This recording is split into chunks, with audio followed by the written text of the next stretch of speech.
Ram, Hare Krishna, Krishna Krishna, Hare Hare, Hare Ram, Ram Ram, Hare Hare, Hare Krishna, Krishna Krishna, Hare Hare, Hare Ram, Ram Ram, Hare Hare, Hare Krishna, Krishna Krishna, Hare Hare, Hare Ram, Ram Ram, Hare Hare, Hare Krishna, Krishna Krishna, Hare Hare, Hare Ram, Ram, Hare Krishna, Krishna Krishna, Hare Hare, Hare Ram, Ram Hare Hare, Hare Krishna, Krishna Krishna, Hare Hare, Hare Ram, Ram Hare Hare, Hare Krishna, Krishna Krishna, Hare Hare, Hare Ram, Ram Hare Hare, Hare Krishna, Krishna Krishna, Hare Hare, Hare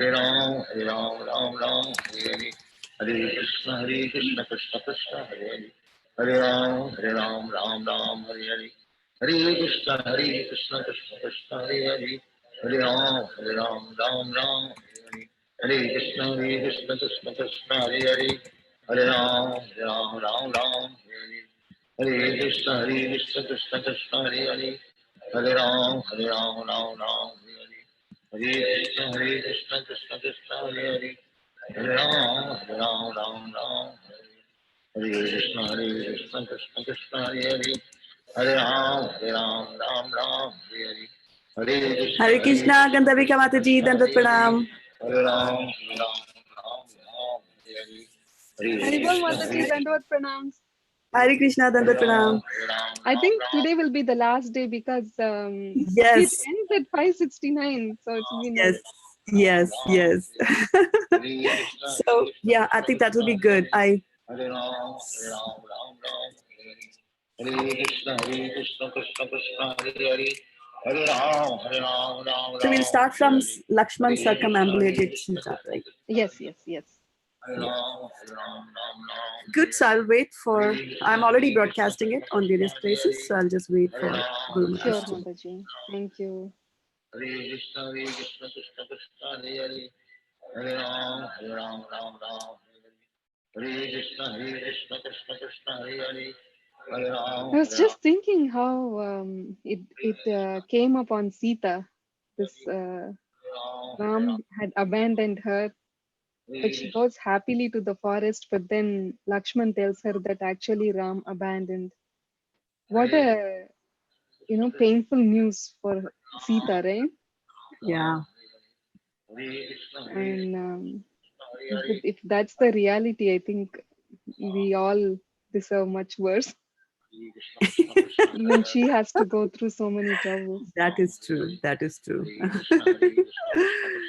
Alrighty. Hare Krishna, Krishna Krishna, Hare Hare, Hare Ram, Ram Hare Hare, Hare Krishna, Krishna Krishna, Hare Hare, Hare Ram, Ram Hare Hare, Hare Krishna, Krishna Krishna, Hare Hare, Hare Ram, Ram Hare Hare, Hare Krishna, Krishna Krishna, Hare Hare, Hare Ram, Ram Hare Hare, Hare Krishna, Krishna Krishna, Hare Hare, Hare Ram, Ram Hare Hare, Hare Krishna, Krishna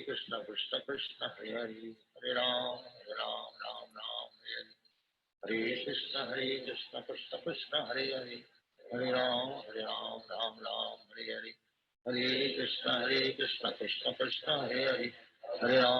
Hare Ram, Ram Hare Hare, Hare Krishna, Krishna Krishna, Hare Hare, Hare Ram, Ram Hare Hare, Hare Krishna, Krishna Krishna, Hare Hare, Hare Ram, Ram Hare Hare, Hare Krishna, Krishna Krishna, Hare Hare, Hare Ram, Ram Hare Hare, Hare Krishna, Krishna Krishna, Hare Hare, Hare Ram, Ram Hare Hare, Hare Krishna, Krishna Krishna, Hare Hare, Hare Ram, Ram Hare Hare, Hare Krishna, Krishna Krishna, Hare Hare, Hare Ram, Ram Hare Hare, Hare Krishna, Krishna Krishna, Hare Hare, Hare Ram, Ram Hare Hare, Hare Krishna, Krishna Krishna, Hare Hare, Hare Ram, Ram Hare Hare, Hare Krishna, Krishna Krishna, Hare Hare, Hare Ram, Ram Hare Hare, Hare Krishna, Krishna Krishna, Hare Hare, Hare Ram, Ram Hare Hare, Hare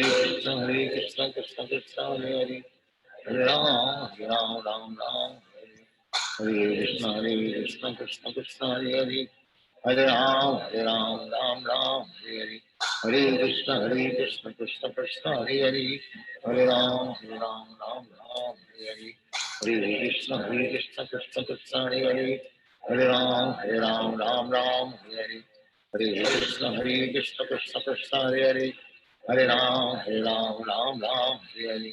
Hare Krishna, Krishna Krishna, Hare Hare, Hare Ram, Ram Ram, Hare Hare. Hare Krishna, Krishna Krishna, Hare Hare. Hare Ram, Ram Ram, Hare Hare. Hare Krishna, Krishna Krishna, Hare Hare.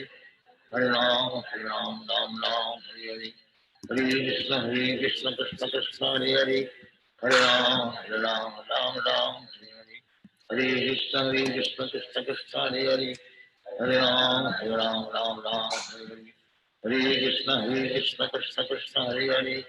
Hare Ram, Ram Ram, Hare Hare. Hare Krishna, Krishna Krishna, Hare Hare. Hare Ram, Ram Ram, Hare Hare. Hare Krishna, Krishna Krishna, Hare Hare. Hare Ram, Ram Ram, Hare Hare. Hare Krishna, Krishna Krishna, Hare Hare. Hare Ram, Ram Hare Hare. Hare Krishna, Krishna Krishna, Hare Hare. Hare Ram, Ram Hare Hare. Hare Krishna, Krishna Krishna, Hare Hare. Hare Ram, Ram Hare Hare. Hare Krishna, Krishna Krishna, Hare Hare. Hare Ram, Ram Hare Hare. Hare Krishna, Krishna Krishna, Hare Hare. Hare Ram, Ram Hare Hare. Hare Krishna, Krishna Krishna, Hare Hare. Hare Hare Ram. Krishna, dear devotees, please accept my humble obeisances. All glories to Srila Prabhupada. Hey, I just saw Gopal Hare Champu on Krishna, there. Prabhu.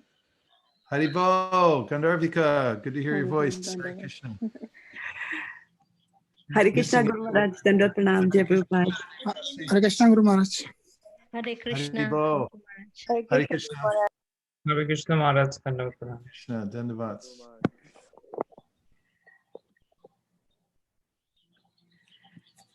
So Hare Krishna Maharaj, we are broadcasting. Yeah, we are broadcasting, and we can get started now. Hey, look, there's Gopal Champu. Haribo. Are you all still in North Carolina? They're all muted, eh? I have unmuted. Okay. Gopal Champu Prabhu, go ahead. Are you still in North Carolina? Yeah, we'll probably be here till June or May or something. Oh, you should be there till May. Okay. Well, you look healthy. Hare Krishna, Avantika, good to see you. It's so simple. Namashaitam Sarupam Shirupam Grajam Urupari Maturim Goshtakati Radha Kundam Girivaramoho Radhika Madhavasham Prapto Yasa Pratiti Kripaya Shri Gurum Tandatosmi. Hey Guru Gyanada Dinabando Swananda Datta Koranai Kasindo Vrindavana Sinahita Avatar Prasida Radha Pranaya Prachara Jai Shri Krishna Chaitanya Prabhu Nityananda Shri Advaita Gadadhara Shivas Hari Gaura Bhakta Vrinda Hare Krishna Krishna Krishna Hare Hare Hare Rama, Rama Rama, Hare Hare. We're continuing with the ecstatic pastimes of Lord Ramachandra, and we're in the Uttarakhanda. For those of you who are following by book, we're on page 536. Jai Sitaram Ram Lakshman Hanuman Ki Jai. Sumantra then said, "My dear Lakshmana, all this was foretold by the great sage Durvasa to your father. Now you should give up your grief, knowing well that whatever takes place is in accordance with the will of the Supreme Lord." Hearing Sumantra's words, Lakshmana felt great relief and expressed his sincere gratitude to the chief minister. Lakshman and Sumantra passed the night on the banks of a river and the next morning resumed their journey. Some disciples of Valmiki happened to see Sita weeping, and they ran to their master saying, "Oh master, come quickly. There is a woman who resembles the goddess of fortune herself, sitting alone in the forest crying." By dint of his mystic power, Valmiki could understand everything He rushed to the place where the bereaved Sita sat. The rishi humbly approached her and said, O devoted wife of Lord Ram, O daughter of King Janak, by the strength of my austerities, I know all that takes place within the three worlds. Thus I understand your plight. Please do not be afraid. Near my ashrama, there are ascetic women who will devotedly care for you as if you were their daughter. Please come with me now and consider this to be your new home. Valmiki then took Sita and placed her under the care of the female ascetics. Meanwhile, Lakshmana arrived at Ayodhya. Wondering what he would say, he entered the royal palace.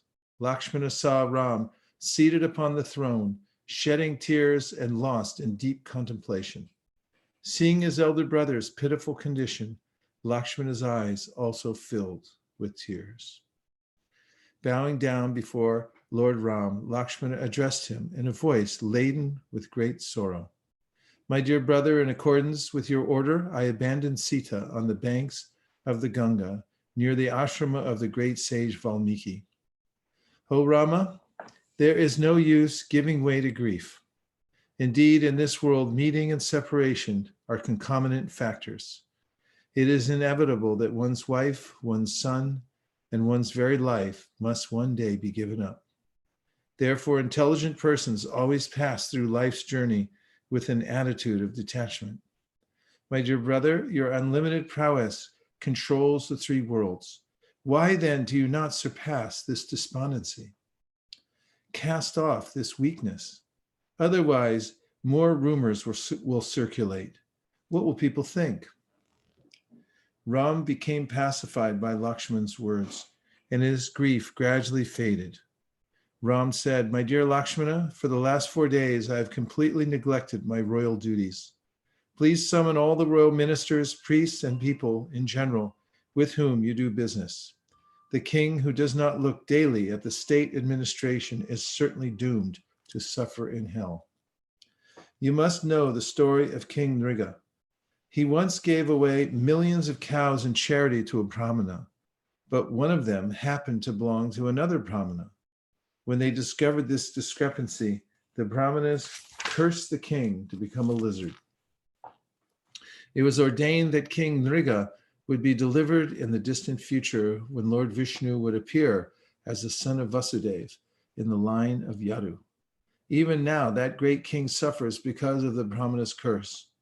Thus, it can be understood just how much misery can be incurred due to the king's injustice. Therefore, let all people come to me who seek my audience. My dear brother, if you wish, I can entertain you with other interesting histories regarding the lives of great kings. Lakshman replied, My dear Ram, the more I listen to these wonderful stories, the more I'm eager to continue hearing. In response, Ram narrated the history of King Nimi. This 12th son of Ikshvaku once asked Vasishta to officiate at his sacrifice. However, because Vasishta was already engaged in performing a sacrifice on behalf of Indra, he requested Maharaj Nimi to wait. But instead of waiting, Maharaj Nimi appointed Gautama as his sacrificial priest. When Vasishta learned of this, he came to the king and cursed him to die. In retaliation, Maharaj Nimi cursed Vasishta to die, and thereafter they were both forced to relinquish their material bodies. Vasishta then approached Lord Brahma, who advised him to enter the semen about to be discharged by Mitra and Varuna. Vasishta quickly went to the shore of the ocean where Mitra and Varuna were residing. Just at that time, the beautiful Apsara Urvasi came by. Becoming overwhelmed by lust, Varuna pleaded with Urvashi to accept him. But Urvashi replied that Mitra was first to beg union with her. At this, Varuna declared, O beautiful one, if you do not accept my embraces at once, I shall discharge my semen into this celestial pitcher. Being pleased by this statement of ardent love, Urvashi replied, My dear Varuna, although my body belongs to Mitra, my heart belongs to you. Mitra became extremely irritated by Urvashi's words and cursed the Apsara to pass some time on earth. Mitra was first to discharge his semen into the celestial pitcher. As a result, the great sage Agastya arose from the vessel and said, O Mitra, I am your only begotten son. Saying this, Agastya went away. Then after Varuna discharged his semen into the pitcher, it mixed with the semen of Mitra. Thus, from this mixture, Vasishta took birth. Meanwhile, after the death of Maharaj Nimi, the priests continued the sacrifice after preserving his body in oil. At the completion of the sacrifice, Bhrigu Muni utilized his mystic powers to invoke the soul of King Nimi. The demigods were very pleased with this act, and when they offered him a benediction, Maharaj Nimi requested, O celestials, may I always reside in the eyes of all creatures. The demigods gave their consent, saying, O king, you shall visit every eye in the form of air. Because of this, all creatures will be seen to blink periodically. The demigods departed, and thereafter the priests began to churn the body of King Nimi. Thus, Miti was born. Since he was born from a dead body, he was known as Videha, as well as Janak. After narrating the story, Ram hastened to the royal assembly, eager to attend the duties of state administration. There, Ram ordered Lakshmana, go to the palace gate and bring me all those who have come with their petitions. Lakshmana soon returned, saying, O Lord, it appears that there is no one in the Koshala kingdom who is in need of anything. Ram, however, insisted, go again and look more carefully. I do not wish to be accused of the slightest neglect, nor do I want the least bit of irreligion to go undetected in my kingdom. Going out again, Lakshmana then noticed a dog sitting near the palace gate, its head bleeding. While staring at Lakshmana, the dog whined mournfully. Lakshmana asked, what is wrong? Why have you come here? Please do not fear, for you may tell me everything. The dog replied, I wish to speak directly to Lord Ram, whose lotus feet award one fearlessness, and who is the shelter of the distressed. Lakshmana then said, if you have something to say, then you are welcome to come speak to the king himself. However, the dog replied, I am a very low-born creature. I am unworthy of entering temples, the houses of brahmanas or royal palaces. The king is the embodiment of all religious principles, the representation of all the demigods, and the benefactor of all living beings. Without Ram's special permission, I cannot dare come before him. When Lakshmana reported the matter, Ram immediately commanded, whoever it may be, usher him in without delay. The dog then humbly came before Ram and said, O Lord, the king is the representative of the Supreme Personality of Godhead. Thus, he is the savior of all creatures. While others sleep peacefully, the king remains alert, always working for the welfare of his subjects. However, since everything depends upon him, when the king is negligent, his subjects soon perish. The king is the upholder of religious principles and thus curbs the forces of evil. Those who follow religious principles experience happiness in this life and the next. Thus, the king receives great merit for sustaining dharma. O Ram, you are the model of a religious king. With my head placed at your lotus feet, I seek your mercy. Do not become angry at what I have to say. Ram reassured the dog, saying, go on, speak without fear. Thus encouraged, the dog continued, a mendicant brahmana named Sarvata Siddha has injured my head, although there was no fault on my part. Immediately Ram had his men summon Sarvata Siddha. Soon thereafter, when the brahmana came before him, Ram inquired, why did you strike this dog? What was his fault? Anger is a deadly enemy. It is like a sharp sword that slashes away all of one's virtue. Anger nullifies one's long accumulated merit of austerity. Therefore, the wise rid themselves of anger by neglecting it in thought, speech, and actions. O Brahmana, one's true character cannot remain hidden, no matter how hard one tries to conceal it.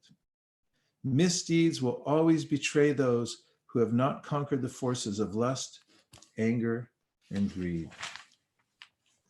The Brahmana replied, I was wandering about begging for alms when I came upon this dog squatting in the middle of the road, blocking my path. I told him, make way. But he got up so slowly that I struck him over the head with my staff. I was famished and my anger was easily aroused. O king, I admit my guilt. You should punish me as you see fit, just to save me from falling down into the hellish condition of life. Ram turned to his ministers and inquired, what should the punishment be? Justice must be done, for nothing instills more confidence in people's minds than the administration of fair punishment to wrongdoers. Bhrigu, Vasishta, Kashyapa, and other knowers of religious principles replied, a Brahmana is never to be punished. This is the unanimous opinion of those conversant with religious principles. Still, O Ram, you are the ultimate judge, for you are the Lord of the entire universe. You are Lord Vishnu himself. Thus, whatever is spoken by you is eternal religion. The dog interrupted, saying, O king, you have asked, what can I do for you? If you truly wish to please me, then kindly appoint this Brahmana to be head of the Kalanjara monastery. Ram fulfilled the dog's request, and thus the delighted Brahmana, Sravata Siddha, became honored as a spiritual leader and was placed atop a magnificently decorated elephant. The ministers, however, became greatly upset, protesting, O king, this cannot be considered a punishment. Rather than putting the Brahmana to shame, you have awarded him an exalted position. Ram replied, you do not understand the intricacies of karma, but the dog does.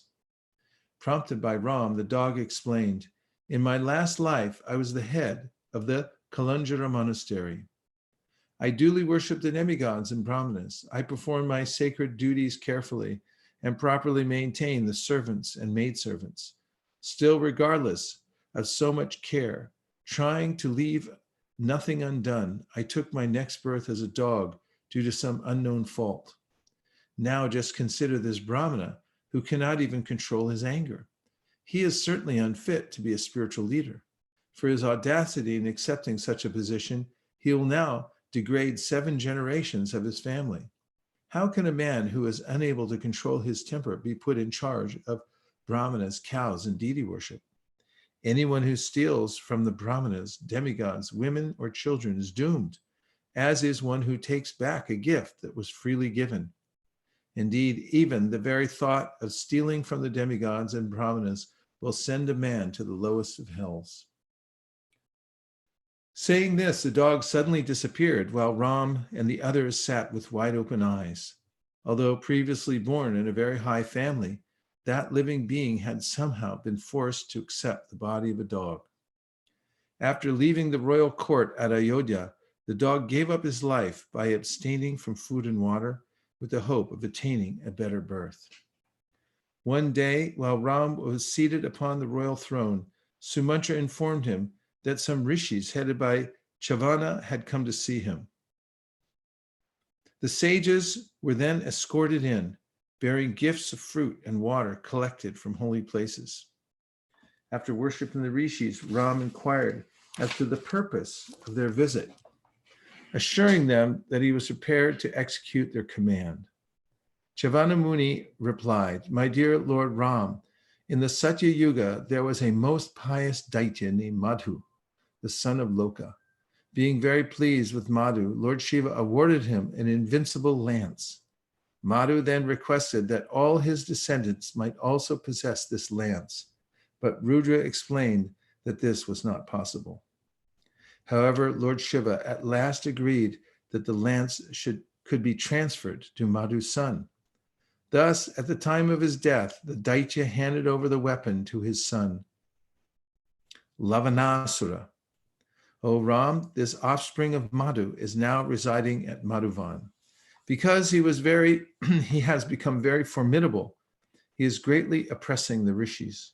My dear Lord, you have already destroyed Ravana and his followers. We now beg you to please save us from the hands of Lavanasura. Ram replied, my dear rishis, please give up all anxiety. I shall certainly kill this Rakshasa. Turning to his brothers, Ram inquired, shall I kill this demon myself, or shall I allot the task to Bharat or Shatrugna? Bharat then expressed his eagerness to slay the demon.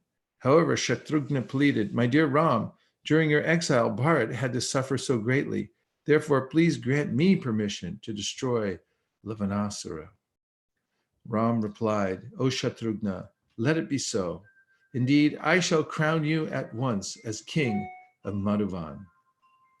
Hearing this, Shatrugna felt most ashamed and protested, O Lord, it is not proper to install a younger brother as king in the presence of his elder brother. However, your words cannot go in vain, and I must carry out your order. I now realize it was wrong to protest Bharat's request. It is unrighteous for a younger brother to oppose his elder brother's wishes. I must have been prompted to do so by my evil stars. Ram was pleased to hear Shatrugna speak this way. He then asked Lakshmana and Bharat to arrange for their brother's coronation at once. Thereafter, when Shatrugna was crowned as king of Madhuvan, he shone like the radiant sun. The rishis headed by Chavana were fully assured by this sight. Ram then said, my dear Shatrugna, it was Lavanasura's habit to keep his lance inside his house when he goes out to collect food. It is only when he is challenged to fight that he takes up his invincible weapon. Therefore, you must confront the demon when he is outside. When you do this, block his entrance so he may not go into his house. Take 4,000 horse soldiers, 2,000 chariot warriors, and 1,000 infantry with you. Let merchants also accompany you along with their wares, and bring actors and dancers. Likewise, take 1 million gold coins to pay the soldiers' salaries. Proceed in a way that will disguise your motive, for only by intercepting him unaware and unarmed will you be able to emerge victorious. Shatrugna first dispatched his army, and then 1 month later he set out. After passing 2 nights on the way, Shatrugna reached the ashrama of Valmiki during the 3rd day. Shatrugna explained to Valmiki how he had been dispatched on a mission by the order of Lord Ram, and the rishi extended his hospitality to him. That night, as Shatrugna remained at Valmiki's ashrama, Sita gave birth to twin sons at midnight. Receiving the news from his disciples, Valmiki performed the birth rituals with kusha grass to ward off ghosts and rakshasas. Valmiki then directed some elderly people to rub the body of the firstborn child with the ends of kusha grass, and the younger twin with the lower end of kusha grass. Thus, the elder boy became known as Kush, and the younger boy as Lava, lower end. Shatrugna overheard the news, and he was very happy to know that twin boys were born to Ram and Sita. In the morning, Shatrugna set out, and after journeying for 7 days, he arrived at the ashrama of Chavanamuni on the banks of the Jamuna River. That evening, as they were sitting at ease, Shatrugna inquired from Chavanamuni about the prowess of Lavanasura. The rishi replied, O prince, there was formerly a very powerful king in the dynasty of Ikshvaku named Mandata. This king was so ambitious that he made preparations for conquering the entire 3 worlds. As a consequence, even the demigods became afraid. Indra then approached Mandata and suggested, O king, you should first subjugate the entire earth before thinking of conquering heaven. With great surprise, Mandata inquired, O Indra, where is that person on earth who has not come under my subjugation? In reply, the king of heaven named Lavanasura, the son of Madhu, who resided at Madhuvan. In reply, the king of heaven named Lavanasura, the son of Madhu, who resided at Madhuvan. Hearing this, Mandata angrily set out with his army. First, the king sent forth his envoy. But when the envoy arrived at Madhuvan, Lavanasura ate him up. In great rage, King Mandata challenged Lavanasura, who thus came out of his city wielding his terrible lance. In an instant, that invincible weapon destroyed King Mandata, then returned to the hands of its owner. Thereafter, my dear Shatrughna, you must be sure to challenge this demon when he is away from home searching for food. The next morning, Lavanasura went to the forest to hunt for animals. In his absence, Shatrughna crossed the river Jamuna and then besieged the city of Madhuvan. At noon, when Lavanasura returned home bearing heaps of dead animals, he saw Shatrughna standing at the city gates. Lavanasura simply laughed with derision and said, "Oh, fool, regardless of your audacity, all your weapons shall be of no avail. Indeed, it is my great fortune that you have arrived at my mealtime." Shatrughna challenged, "I am the younger brother of Lord Ram and Bharat, and my name is Shatrughna. I have come here to slay you as a just reward for your wicked deeds." Lavanasura again laughed heartily, saying, "Even though Ram killed Ravana, the brother of my aunt, Shurpanaka, I merely excused him out of contempt, for I did not consider him worthy of my challenge." A fierce duel ensued between the two warriors.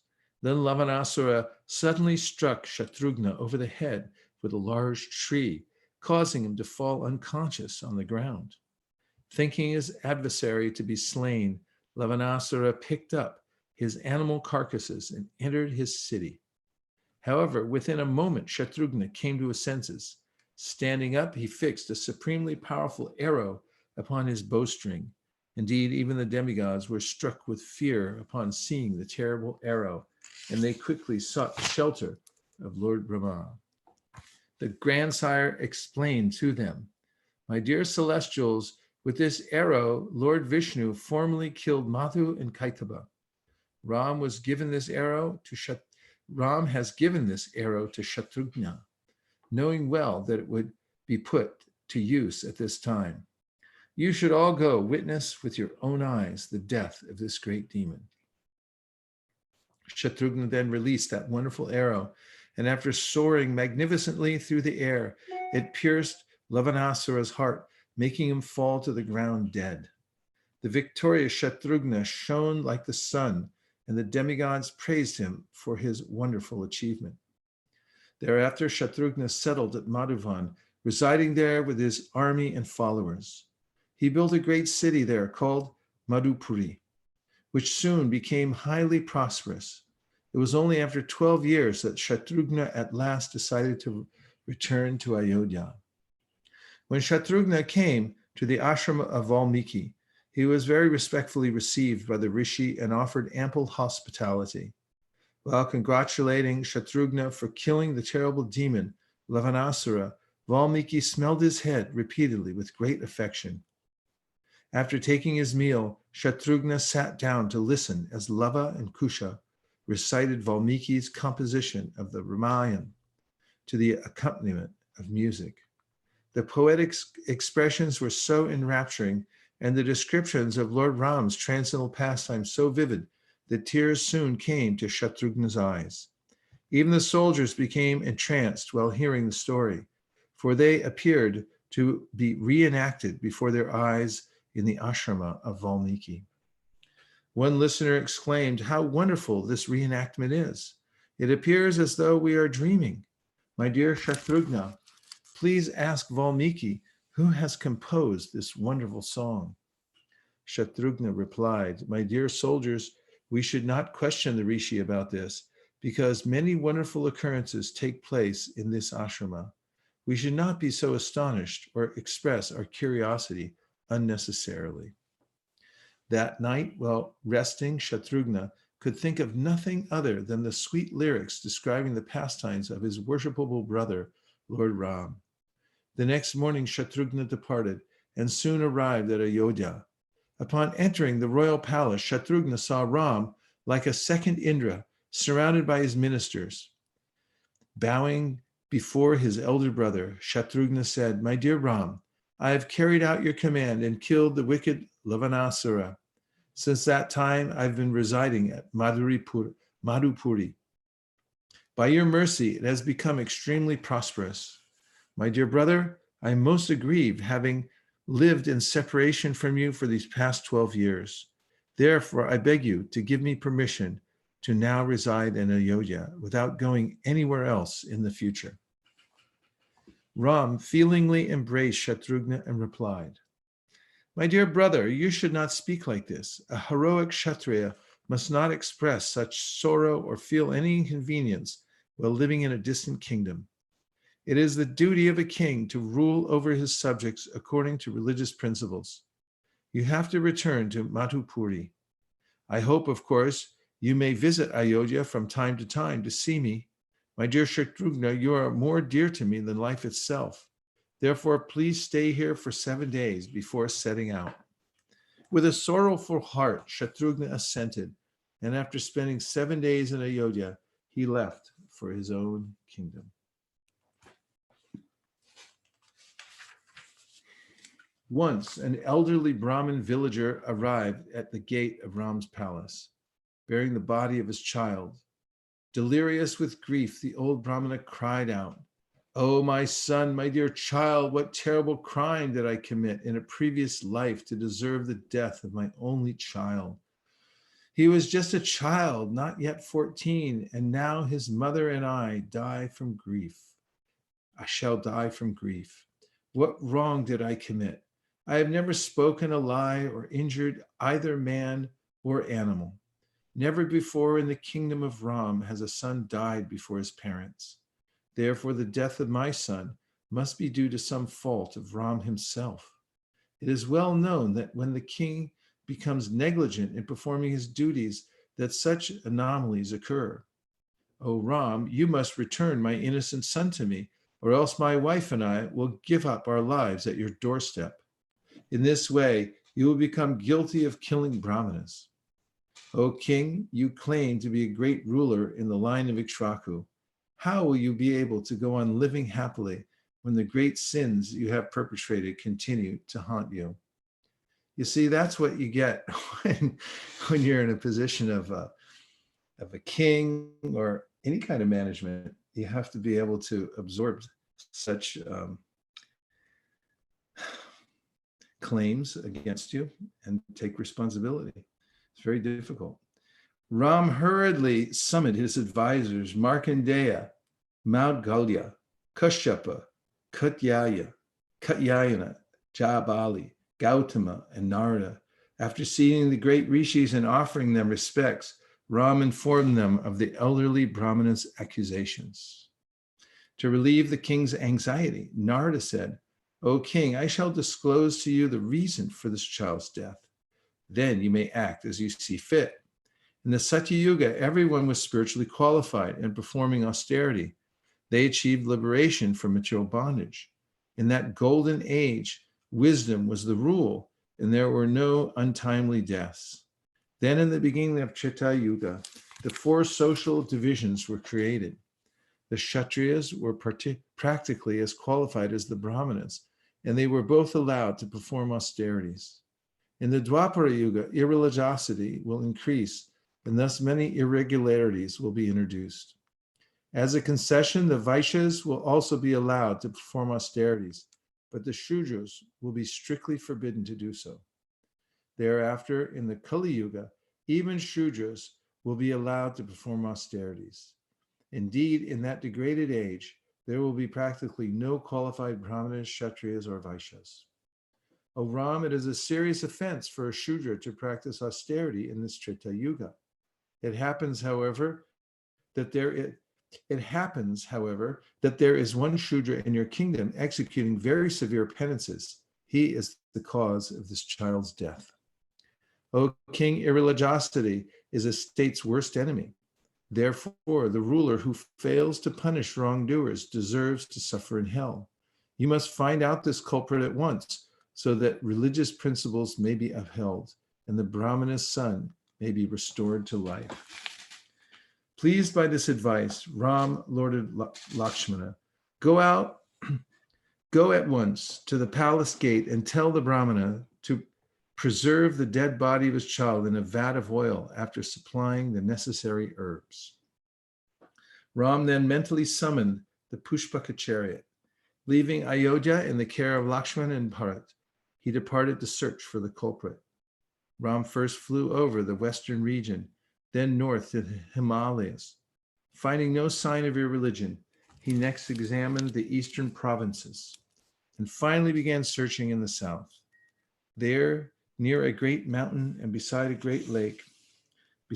large lake, Ram sighted an ascetic hanging head downward, engaged in executing severe penances. What great austerity, what fixed determination, Ram declared. Tell me, O formidable one, who are you and what is your caste? I am Ram, the son of Dasharath, and you have aroused my curiosity. For what purpose are you undergoing so much trouble? Are you seeking the heavenly planets, or have you some other goal? Are you a Brahmana, a heroic Kshatriya, a Vaishya, or a Shudra? Please tell me the truth. From his awkward position, the ascetic replied, O illustrious king, my name is Shambhuka. I was born the son of a Shudra. Regardless of this handicap, I am performing austerities so that in my next life I can attain the planets of the demigods. Shambhuka had hardly finished speaking when Ram unsheathed his terrible sword and slashed off the Shudra's head. From the sky came shouts of, well done, excellent, as flowers rained down on all sides. Being exceedingly pleased, the demigods appeared before Ram and declared, O Lord, you have done us a great favor. By performing this noble act, you have ensured that the Shudra will not attain to heaven in violation of religious principles. With folded hands, Ram replied by requesting the thousand-eyed Indra, O King of Heaven, if you are truly pleased with me, then kindly restore the Brahmana's son to life. It was due to my own fault that this boy died. I promised the Brahmana that I would restore his life. O best of the demigods, please allow my words to hold true. Indra happily replied, my dear Lord, certainly the child has already been revived and reunited with his parents. He regained his life as soon as the Shudra's head fell to the ground. Footnote, it is understood that a person is born in a Shudra family due to past sinful activities. He must gradually become free from sinful reactions by faithfully serving the higher caste who are engaged in performing pious activities. To attempt to circumvent the proper expiation of sinful reactions and to undertake pious activities for which he is not fit constitutes an aberration of dharma. To punish the Shudra and to check others born in Shudra families from such presumptuousness, Lord Ram, as the ideal king dedicated to maintain order in society, executed him. However, in the modern age, such rules of dharma do not apply, for even those born in Brahmana families are generally more degraded than Shudras. For this fallen age, the recommended religious activity for all is chanting the names of Krishna and Rama, which frees one from all sinful reactions and awards love of God. Some years later, Ram decided to visit the sage Agastya, who had just completed executing austerities by living within water for 12 years. Accompanied by the demigods on the Pushpaka chariot, he arrived at the Rishi's ashrama. Lord Rama then reverently bowed his head to the Rishi, who in turn received Ram with all due hospitality. Agastya said, my dear Lord, it is my great fortune that you have come here as my respected guest. Please honor me in return by accepting these golden ornaments manufactured long ago by Vishwakarma. Ram replied, my dear Rishi, only Brahmanas are permitted to accept charity, not Kshatriyas. The only gift I may receive from you is your valuable words of instruction. Agastya said, my dear Ram, in the Satya Yuga, there were no kings. Thus one day the people went to Lord Brahma and requested him to assign them a ruler. In response, Lord Brahma called for the principal demigods and commanded them to donate various portions of their potencies. Thereafter, Lord Brahma sneezed, and from his nostrils was born a king named Shupa. Lord Brahma endowed Shupa with a portion of Indra's energy so that he could rule over the earth, a portion of Varuna's energy for the maintenance of his body, a portion of Kuvera's energy for possession of wealth, and a portion of Yamaraj's energy for chastising wrongdoers. My dear Lord Ram, in the same spirit, you should take these celestial ornaments from me. Ram replied, my dear Rishi, I accept your words and I will accept the ornaments. Now please describe how you came to possess them. Agastya replied, long ago during the present Treta Yuga, I performed penances in this vast forest. I originally entered the forest out of curiosity. Thus I found a desolate, enchanting ashrama. After passing the night there, however, I found a dead body lying on the ground. To my surprise, I was struck by the beauty of the corpse and stared at it for some time. Suddenly, a celestial chariot descended from the sky. Within it was an effulgent person surrounded by Gandharvas and Apsaras who were singing and dancing. That splendorous person got down from the chariot and began to feed on the dead body. I was astonished to see this and asked him, alas, how is it that you can do such an abominable act? The person replied, O Rishi, my name is Shweta.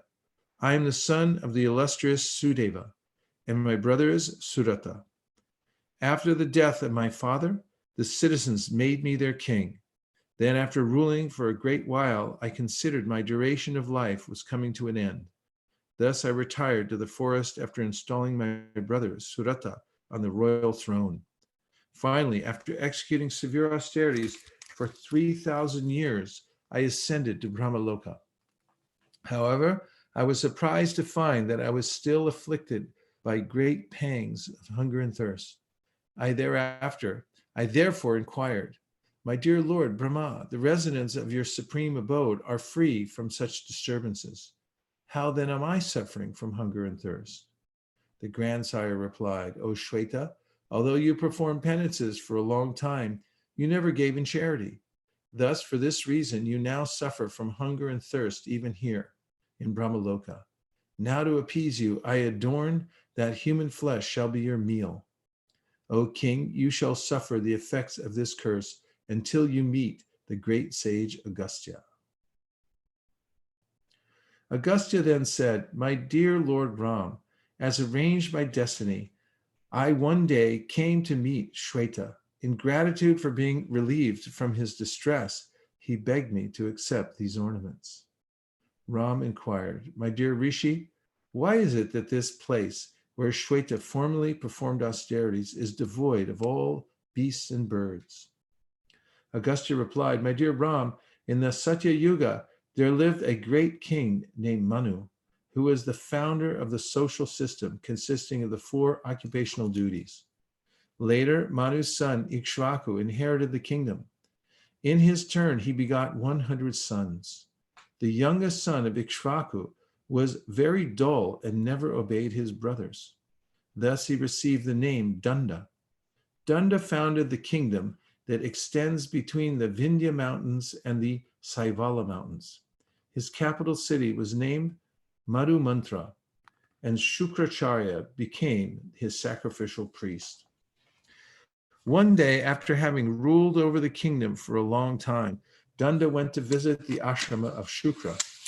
Upon his arrival, he happened to see the Rishi's beautiful daughter, Raja, loitering there alone. The very sight of her caused the king to immediately be overcome by lust. Danda forcibly embraced Raja and proceeded to gratify himself with her against her will. The king then returned to his capital. Soon thereafter, Shukra was informed by a disciple of what had happened. When he returned to his ashrama, his daughter was there, shedding tears. The rishi angrily cursed the king, saying, let Indra devastate Danda's entire kingdom by raining down dust for 7 days so that everything becomes buried and all creatures die. Shukra then ordered the residents of his ashrama to leave that forest and commanded Aryaja to continue living there in trance. O Ram, Shukra's curse soon took effect, and from that time onward, this forest is known as Dandakaranya. Lord Ram passed the night at Agastya's ashrama and the next morning departed for Ayodhya. Soon after his return, Lord Ram expressed his desire to perform the Rajasuya Yajna, an elaborate sacrifice that establishes who is the emperor of the world by subduing all the kings therein. Bharata said, "My dear elder brother, all the kings of the earth look upon you just like a father. Therefore, you should not do anything that will cause them to suffer. All of these kings are fully obedient to you, and thus you should not threaten them with destruction by performing this sacrifice." Lord Rama gladly accepted Bharata's advice. Lakshmana then proposed that he perform a horse sacrifice instead. Lakshmana cited how Indra formally became freed from all sinful reactions after the slaying of Vritrasura by performing a horse sacrifice. In turn, Rama pointed out how Ila, the son of Kardama, regained his manhood by a similar sacrifice. Lord Ram had Lakshmana call for the great Rishi Vashishta, Vamanadev, Jabali, and Kashyapa. After receiving their approval, he sent out invitations to Sugriva, Bibhishana, and all other kings friendly to him. The challenge horse was then released to wander at will. Thereafter, the great sacrifice commenced at Naimisharanya. As kings and princes poured in from all over the world, Bharata and Shatrughna received them with great hospitality. Sugriva and the other monkeys were assigned to look after entertainment, while Bibhishana and the other Rakshasas were assigned to attend to the comforts of the rishis. During the sacrificial performance, charity and food were distributed in profusion. No one could be seen who appeared to be neglected. Indeed, wealth and clothing were heaped as high as hills all around the sacrificial arena. Thus, the festivities continued for 1 full year as the challenge horse roamed the earth under the protection of Lakshmana. Meanwhile, Valmiki called for Lava and Kusha and instructed them, "Please go out and continue reciting Ramayana throughout the land. Go to the homes of brahmanas, the ashrams of rishis, and the palaces of great kings. Chant the Ramayana while wandering through the city streets and countryside. However, please first go to Ayodhya, where Ram is now engaged in performing a great horse sacrifice. If Rama invites you to chant before the assembled brahmanas, please do so. Chant 20 chapters at a time and do not accept any payment in return. Simply say, 'What good is gold for those who subsist on fruits and roots?' If Ram inquires, 'Whose sons are you?' then reply, 'We are Valmiki's disciples.' Chant the verses of a Ramayana very sweetly, taking care that nothing displeases the king, for he is considered to be the father of all living entities." Lava and Kusha replied, "We shall do as you say." That night they slept peacefully with Valmiki's words firmly fixed in their hearts. Thereafter it came to pass that Lava and Kush began to recite the epic Ramayana in the sacrificial arena at Ayodhya, accompanied by stringed instruments. Indeed, the two brothers had voices that made their recitations appear more melodious than the singing of Gandharvas. The audience was enthralled by their artistry. Likewise, Rama listened intently, filled with great curiosity. Turning to one another, people remarked, "Except for their matted hair and deerskin dress, these boys exactly resemble Lord Ram himself." After listening to the first 20 chapters, Ram ordered Lakshmana, "Give these noble-minded boys 20,000 gold coins, costly garments, and whatever else they desire." However, when Lakshmana offered these rewards, Lava and Kush refused, saying, "What is the use of gold for ascetics who live on fruits and roots?" Highly astonished, Ram inquired, "How many parts are there in this epic poem, and which rishi composed it?" The twins replied, "O king, the great sage Valmiki is our spiritual master, and he is the author of this great literature that depicts the entire history of your life. The poem consists of 6 parts, and a 7th describes your concluding pastimes. If you desire, we shall recite the entire Ramayana during the period of your sacrifice. Thereafter, Ram listened with unbound pleasure as Lav and Kush recited the Ramayana for many days. At last, Ram concluded, these boys must be the twin sons of Sita. There is no doubt about it. Ram's heart melted due to affection for his sons. After considering the matter very deeply, he called for messengers of impeccable etiquette. He ordered them, go at once to the ashrama of the great sage Valmiki and speak to him the following words. If Sita is indeed blameless, if her character is faultlessly pure, then let her come here with your sanction so that she can prove her innocence before all the assembled citizens. O messengers, please hurry back with their replies. Let Sita come tomorrow at dawn and establish her purity in my presence. When Sita heard Ram's proposal, she could not comply, for she considered such a public trial a great humiliation. Thus, coming to a firm decision in her mind, Sita dressed herself in reddish cloth and started for Ayodhya with Valmiki. A large crowd had assembled from all over the Koshala kingdom, for everyone was very curious to see Sita. Indeed, all the demigods headed by Lord Brahma, as well as the forest rishis, nagas, siddhas, and other celestial beings came to witness the trial of Sita's purity. Finally, Valmiki arrived, followed by Sita, her head bent low, her hands joined in supplication. Tears filled her large eyes, and Lord Ram was firmly fixed in her heart. As the assembled citizens murmured in anticipation, Valmiki approached Lord Ram and said, O son of Dashrath, here is the impeccably righteous Sita, whom you abandoned out of fear of public scandal.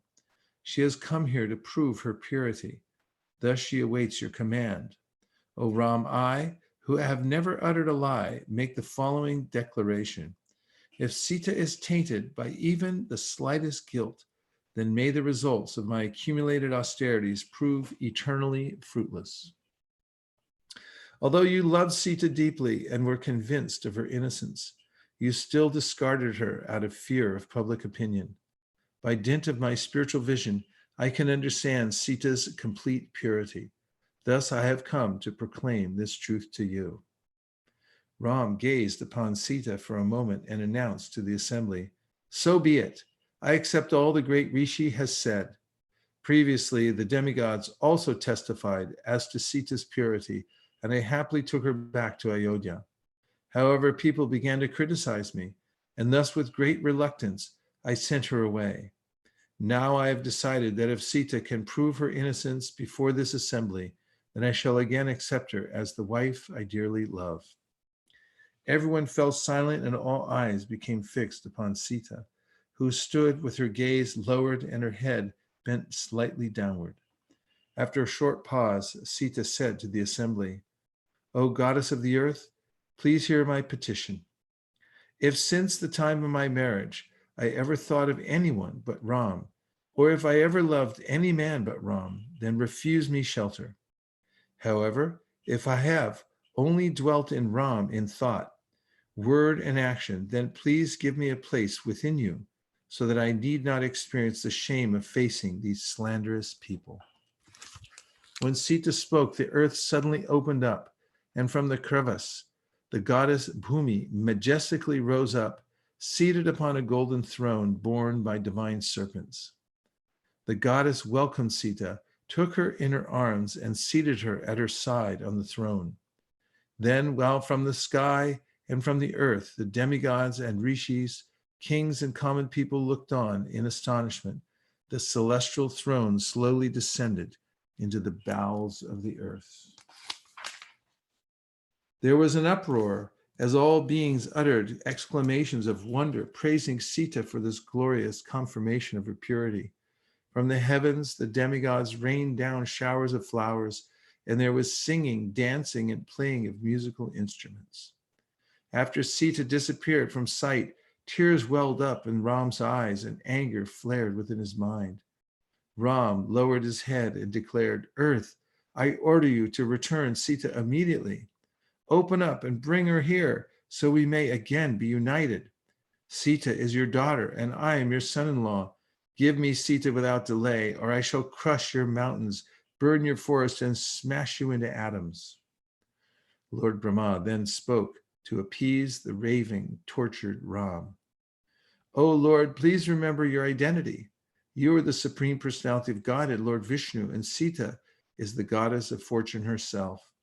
Sita has now entered the planet of the Nagas, and very shortly she will be reunited with you in your transcendental abode, Vaikuntha. O Supreme Hero, Lord of the universe and maintainer of all that lives, why must I remind you of your divine position? O Ram, give up your grief and hear from your sons the concluding portion of the great narration that describes your transcendental pastimes.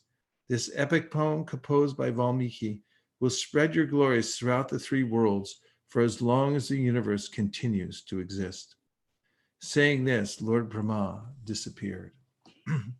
Ram went to Valmiki's ashrama with Love and Kush. After passing the night grieving over the loss of Sita, Ram summoned all the rishis and requested his sons to recite the Uttarakanda of the Ramayana. Thereafter, Ram returned to Ayodhya, but found life barren without his beloved Sita. Ram continued to rule over the kingdom strictly according to religious principles. Thus, the rains showered forth regularly, crops were abundant, and everywhere were seen signs of prosperity. Then, after the passage of many years, Kaushalya passed away, then Sumitra, and then Kaikeyi, so that they all became reunited with Maharaj Dasarath in the transcendental realm. Sometime thereafter, Yudhajit, the king of Kekai, came to see Lord Ram at Ayodhya, requesting him to conquer the Gandharva king who resided north of the river Indus. Ram immediately appointed Bharat's two sons, Taksha and Pushkala, as rulers of the Gandharva kingdom. Bharat then proceeded with a large army and established Taksha and Takshashila and Pushkala and Pushkalavati. Finally, after 5 years passed, Bharat returned to Ayodhya. Ram then made Lakshmana's two sons, Angada and Chandraketu, the rulers of Karupat, after bringing that territory under subjugation. Lakshmana had accompanied his two sons and returned to Ayodhya after an absence of 1 year. Since the closing of Lord Ram's earthly pastimes was close at hand, Time personified came to Ayodhya one day in the guise of a wandering ascetic. After arriving at the palace gate, Time announced to Lakshmana, "I am a messenger from Lord Brahma. Since I have come on a very important mission, I desire to see Ram at once." When Time, in the form of a dazzling effulgent rishi, entered the palace, Ram respectfully seated him upon a golden throne and inquired, "O Holy One, what is the nature of your visit? Is there some message you have come to deliver?" The messenger replied, "O King, if you honor the wishes of Lord Brahma, then our meeting must be held in private, for his words are not meant for others. Indeed, let it be known for certain that anyone who overhears our conversation will soon meet with death. O Ram, you must promise that if anyone comes and interrupts our meeting, then you will unhesitatingly give up all connections with him." Ram replied, "Let it be so," to Lakshmana. He ordered, "Dismiss the doorman. I want you to personally guard the entrance, for this meeting must be strictly private." Thereafter, when the two were alone, Death, in the form of a messenger, said, "In a previous birth, I was a son of Lord Brahma. Now I am appearing as all-devouring eternal time, Kala. O King, the universal grandsire speaks unto you the following words. O Lord Ram, O Supreme Personality of Godhead, I offer my obeisance unto you. After the dissolution of the universe, you sleep in the waters of devastation in the form of Garbhadakshayi Vishnu. Then, when there is need of recreating the universe as it was before, I, Lord Brahma, take birth from the effulgent lotus that grows from your navel. After my birth, I was entrusted with the creation of the three worlds. In turn, I requested you to assume the form of Shirdakshay Vishnu to become maintainer of the universe. Ever since that time, you have appeared in many transcendental forms whenever there is a need to relieve the burden of the world. Now you have appeared to kill Ravana and rule the earth for 11,000 years. O Lord, since this allotted time is now concluded, you need no longer remain within this material world.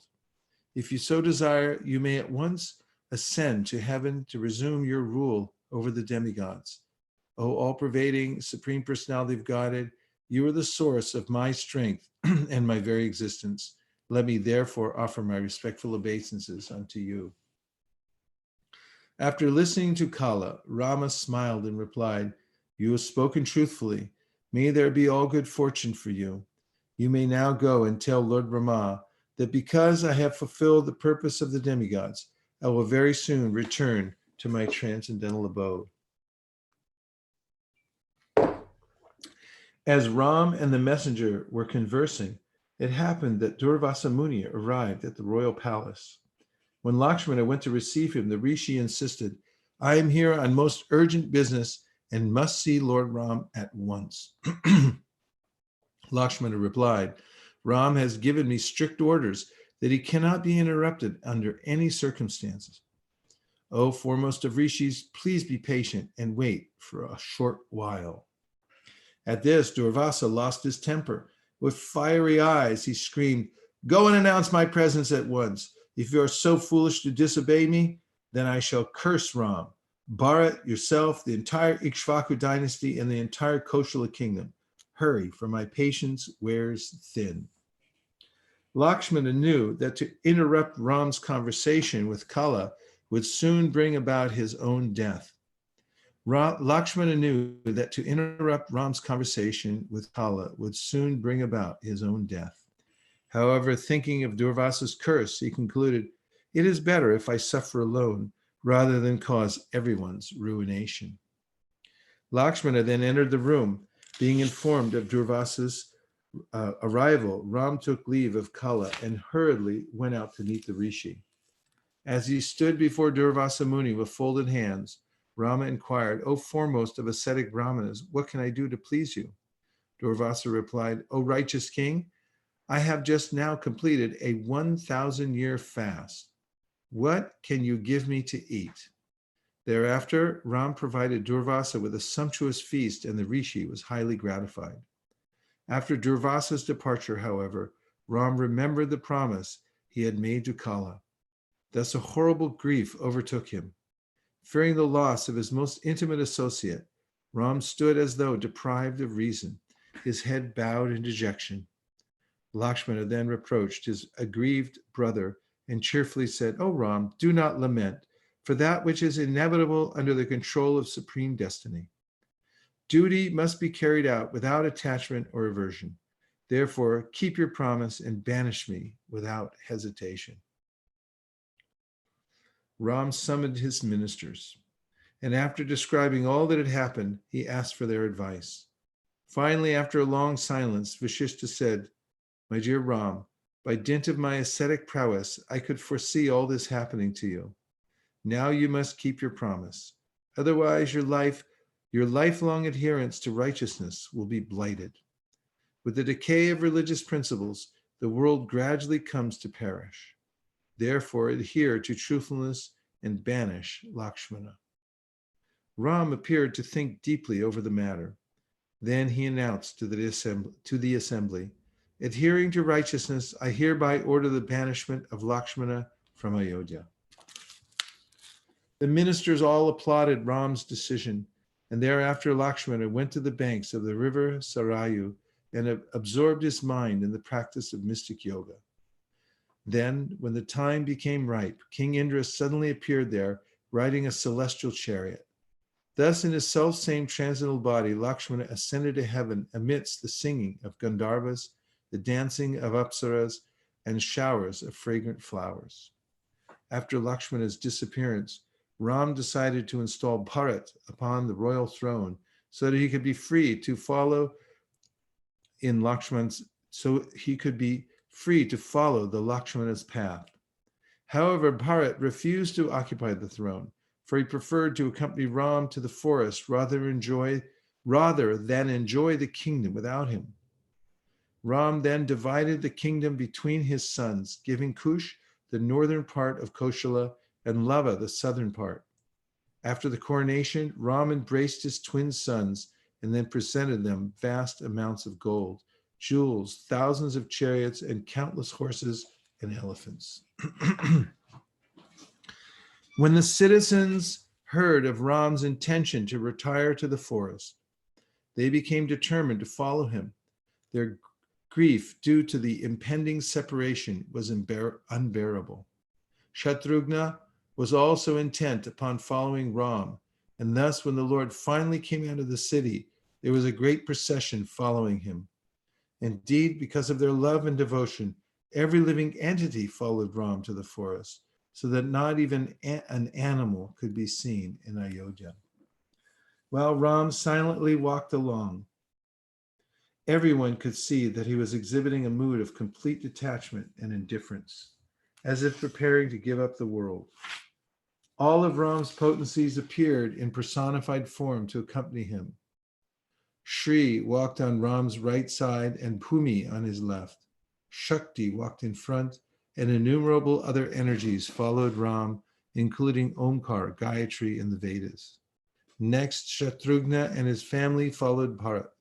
Then came the Brahmanas who tended the sacrificial fire. Behind the Brahmanas walked all the citizens, according to their positions. Following them came all the animals. When he arrived at the banks of the river Sarayu, Rama paused. At that time, Lord Brahma and the demigods appeared overhead in their celestial chariots. The sky was thus lit up with a transcendental radiance, and gentle, sweet-smelling breezes began to blow. The Gandharvas and Apsaras sang and danced. The demigods showered the most fragrant celestial flowers. As Lord Ram entered the water, Lord Brahma offered his prayers as follows. O Lord, O Supreme Personality of Godhead, you are now concluding your earthly pastimes and are preparing to return to your transcendental abode beyond this material world. You are the eternal Lord Vishnu, and although you appear in various incarnations, your body is unchanging and original. It is you alone who are the cause of all causes and the support of all existence. Everything is thus part and parcel of you, for you are the supreme absolute truth, the source of all emanation. O Lord, you have so kindly appeared to remove the burden of the earth. Thus, let us offer our respectful obeisances unto you again and again. Followed by Bharat and Shatrughna, Lord Ram thus returned to his eternal abode in the spiritual sky. Indeed, not only the sons of Dashrath, but all their followers attained the Vaikuntha planet where Lord Rama eternally resides. This concludes the transcendental narration of the pastimes of the Supreme Personality of Godhead, Sri Ramachandra, known as Ramayana, composed by the great Rishi and devotee Valmiki. This epic should only be recited by those who have implicit faith in the Supreme Lord, for it is non-different from Lord Vishnu himself. Hearing even a single verse has the potency to eradicate all sins committed by a person that day. Therefore, those who seek liberation from the cycle of repeated birth and death always relish this great transcendental literature. The recitation of the Ramayana grants one all the fruits of dharma, artha, kama, and moksha. Beyond that, it helps one to advance towards life's ultimate goal, the development of love of Godhead. May the readers of this book thus become blessed and inspired in Krishna consciousness. May the transcendental forms of Lord Ramachandra and Sita forever remain situated in their hearts. Om Tat Sat.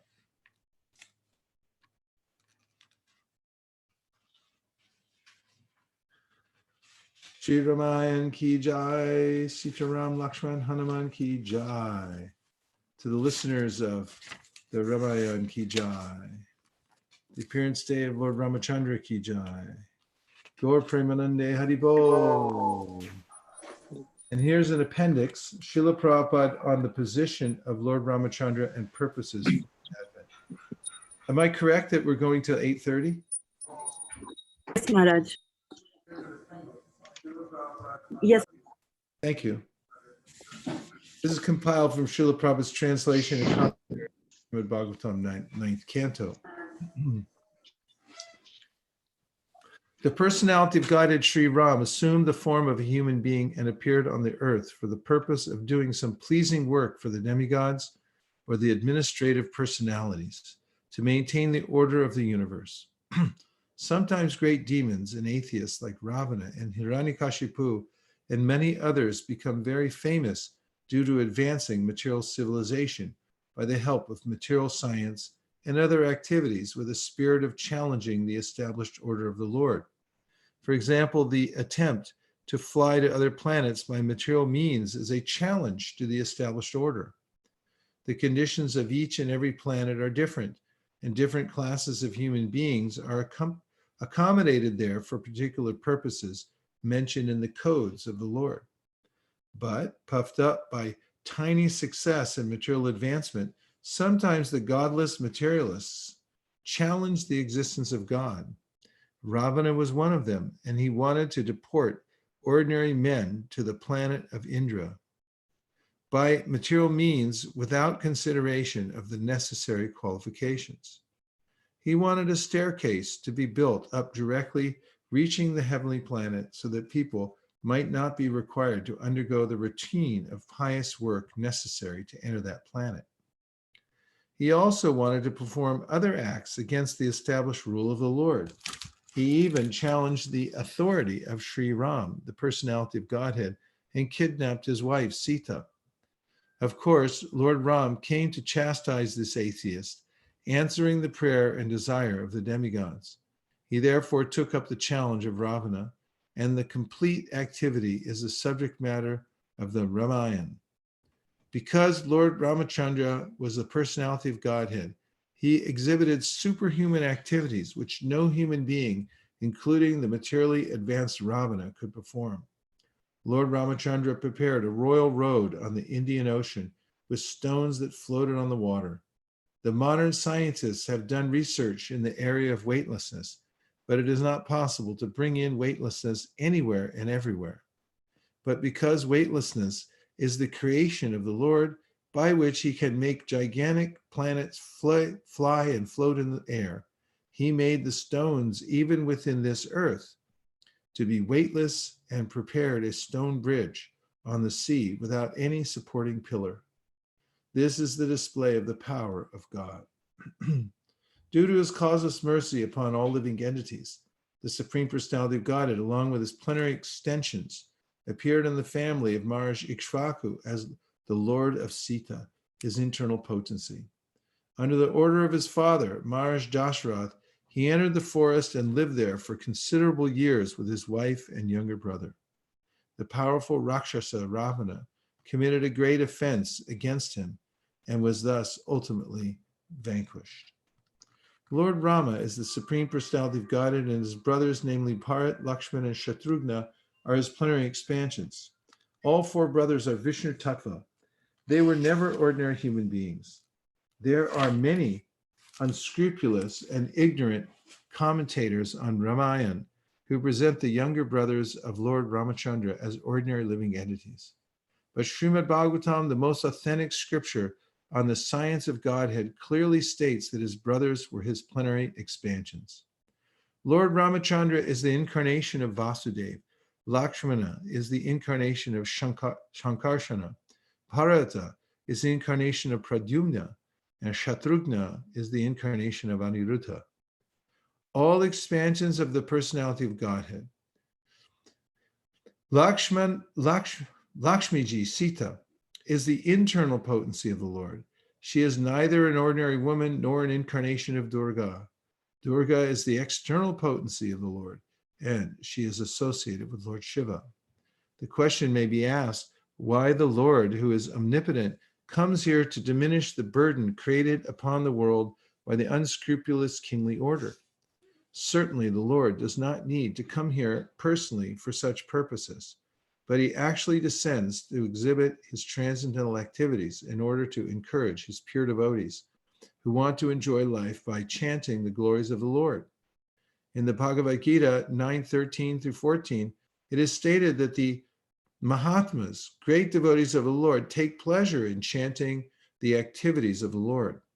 All Vedic literatures are meant for turning one's attention towards the Lord and his transcendental activities. Thus, the activities of the Lord in his dealings with worldly people create a subject matter for discussion by his pure devotees. When the Lord appears in this universe in the form of a human being, he has two purposes, as stated in Bhagavad Gita, Paritranaya sadhunam vinashaya cha duskritam, to destroy the demons and protect the devotees. To protect the devotees, the Lord not only satisfies them by his personal presence, but also teaches them that they will not fall down from devotional service. Teaches them so that they will not fall down from devotional service. By his personal example, Lord Ramachandra taught the devotees that it is better not to enter married life, which is certainly followed by many tribulations, as confirmed in Srimad Bhagavatam 7:9-45. Kripanas, those who are not advanced in spiritual knowledge and who are therefore just the opposite of brahmanas, generally take to family life, which is a concession for sex. Thus they enjoy sex again and again, although that sex is followed by many tribulations. This is a warning to devotees.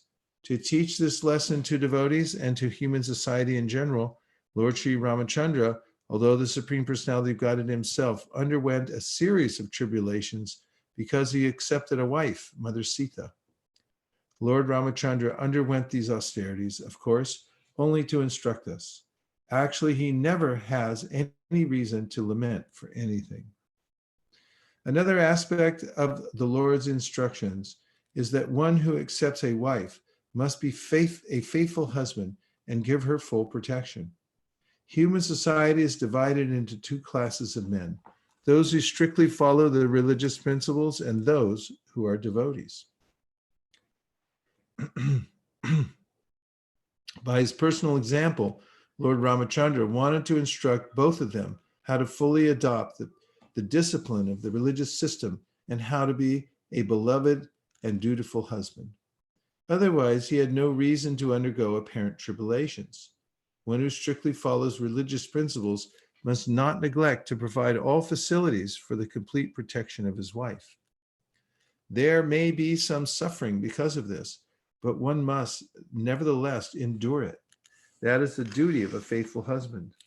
By his personal example, Lord Ramachandra demonstrated this duty.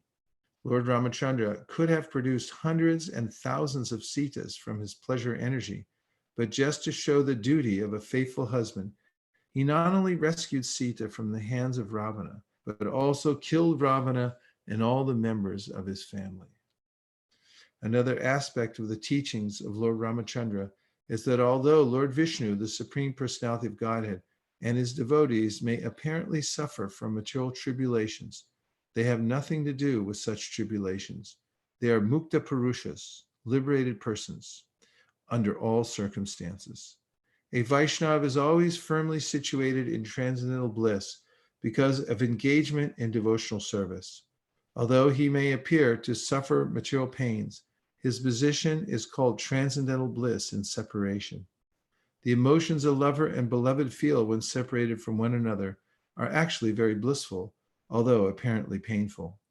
Therefore, the separation of Lord Ramachandra from Sita Devi, as well as the consequent tribulation they suffered, is but another display of transcendental bliss.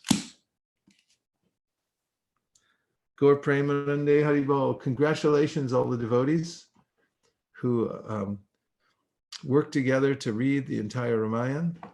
Thank you to His Holiness Bhaktivikas Swami for rendering such a beautiful version of this book for us to read and relish every single year.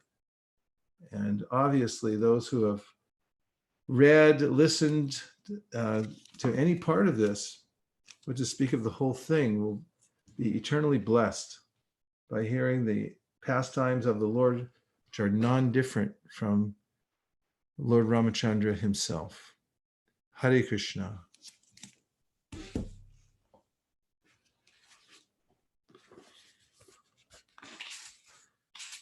How was it for all of you hearing the Ramayana? What was your experience?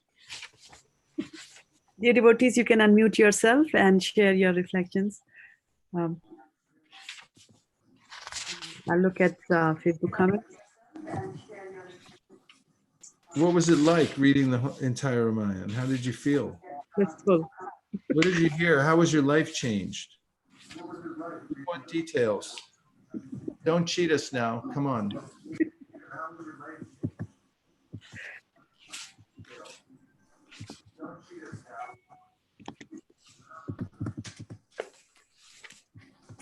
Okay, everyone's still muted. Yeah, you can unmute yourself. Yeah. That's right. Prabhu, this is Aniruddha Das. Hare Krishna. Yeah, I couldn't attend all of the readings, but I tried to attend as much as I can. So I always had a desire to hear the kind of, but for some reason I couldn't read it or hear it in details. But today got the opportunity to hear it from you, and that's really amazing. Thank you so much. See, that's a very good desire to have. Those who develop spiritually have one burning desire, and that is to hear more and more about the Supreme Personality of Godhead. That is the barometer of one's advancement in devotional service. Bhagavatam, Shushu Shro Shradhanasya Vasudeva Kataruchi Syan Mahat Sevya Vipra Punya Tirtana Shevana. If one serves pure devotees, then the result, the auspicious result, is that one develops a desire to hear more and more about the Supreme Personality of Godhead. So thank you for sharing. What other realizations have you all had from hearing the Ramayana?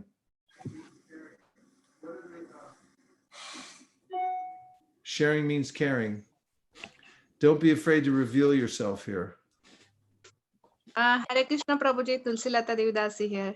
Hare Krishna. Prabhuji, what reading Ramayana is like wholesome entertainment and useful for Realizations have you all? So some part of Ramayana is very entertaining, like dialogue between Lakusha and Lakshmana, Shatrugna, Rama. So that is part of entertainment, and some is like adventurous, some is like so the whole soul entertainment for everywhere. I mean, it whole what should I say? Like we go to movies and everything, but this Ramayana has taken away all the tendencies to go to materialistic movies or films. Did you like the war scenes? Did you like the battle scenes? Yes. I really like war scenes. How was your hair standing on end? Yeah, how Rama was like Ravana was sending what do you say, the snake arrows, and Rama was taking away with this Garuda. So all such things very graphically, the war and everything was so entertaining. But in the end, when Sita Devi goes away in the earth, and Rama goes back to God, it feels like a lot of separation. I feel like my tears are flowing. I feel so sad, so separated. That's a good sign. I really miss, now Ramayana is ending. I feel so separated. Okay, it had the desired results. You've been touched by the Ramayana. Very good. Thank you. Who else? More realizations? Maharaj. Reflections? Yes. Maharaj. Hare Krishna. Maharaj. Go right ahead. The realization after hearing Ramayana is especially the family life is full of difficulties. The tendency in Kali Yuga is when they face difficulties, the materialistic people want to run away from family life. But Ramayana is instructing us, do not run away from this, married life. Rather stay and, try to be faithful to your family.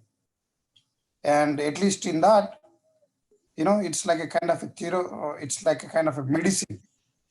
And then, if we can do devotional service, that is really good, we can mitigate that suffering. But there is no need for one to give away the family life or to run away from their responsibilities. Sometimes people take different things, when they can't bear that suffering. And Bhagavad and Ramayana clearly says that as soon as you accept married life, there are tribulations. Yeah, well, the worst of the tribulations is if you end up marrying somebody who's not interested in Krishna consciousness and becomes a bad actor and tries to stop your practice of devotional service. In which case, Bhagavatam's 7th canto gives some concession. So your points are very, very well taken and very important. Thank you very much. Please give more reflections. Hare Krishna, Guru Maharaj. This is Janki, Bhaktin Janki. I specifically enjoyed the characters and the fact that everybody, came from a heavenly planet, but everybody kind of played their part. Although they had free will and they had suffering, they still kind of played the part of their character. I found that to be very interesting, and the fact that there's evidence, scientific evidence about those floating stones. I thought that was really interesting to see that that science is kind of catching up with proving the reality of these things. That's right. Yeah. This is something that Queen Kunti says to Lord Krishna. You're like an actor on a stage. You're performing a part. So he comes and there's a big drama everywhere. And really it's to attract our attention back to his Leela. So by that Leela, one's mind and heart becomes captured. What nice reflections you had. Thank you very much for that. Thank you, Guru We'll Maharaj. take one more. Hare One Krishna. from Guru Facebook. Maharaj. Go ahead. Okay, thank you. This is Danwari Dasi. Hare Krishna.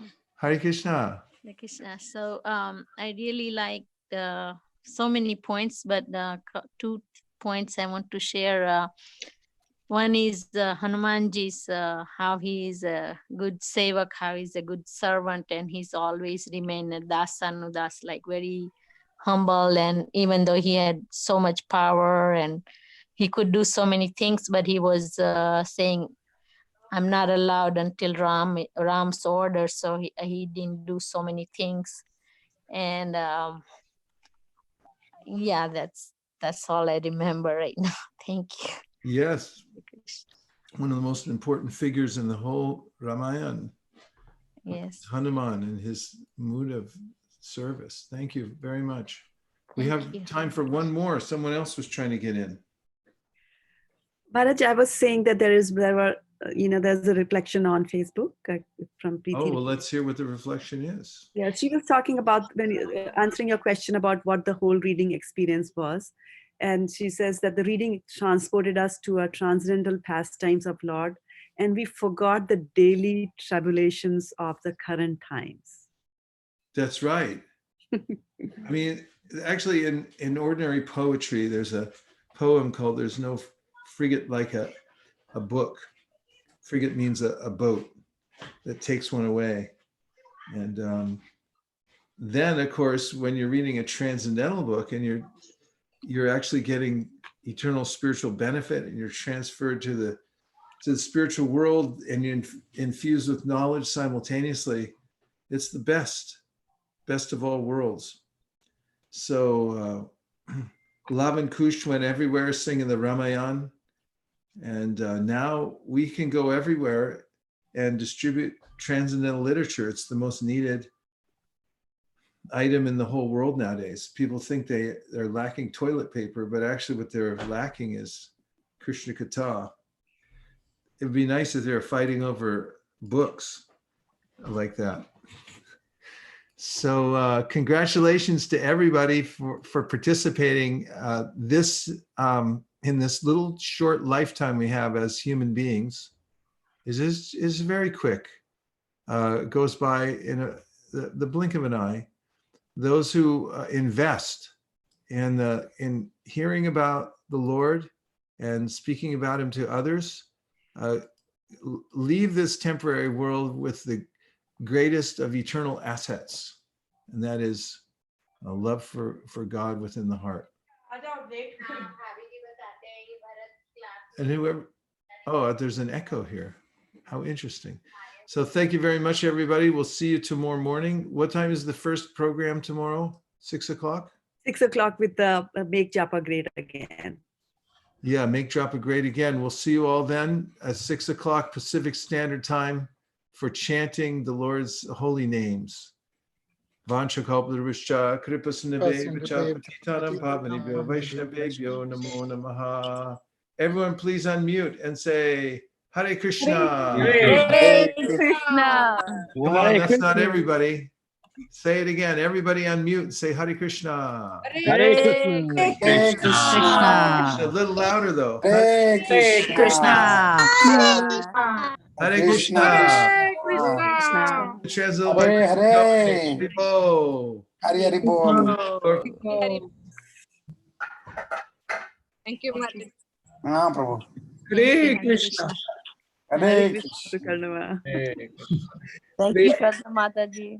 Thank you, Mataji. Thank you Hare for giving Krishna, me this thank you. opportunity. At least it kept me on the close and forced me to listen. Hare Krishna. Anirudh, so good to see you. Hare Krishna. Hare Krishna. Yeah. Hare Krishna.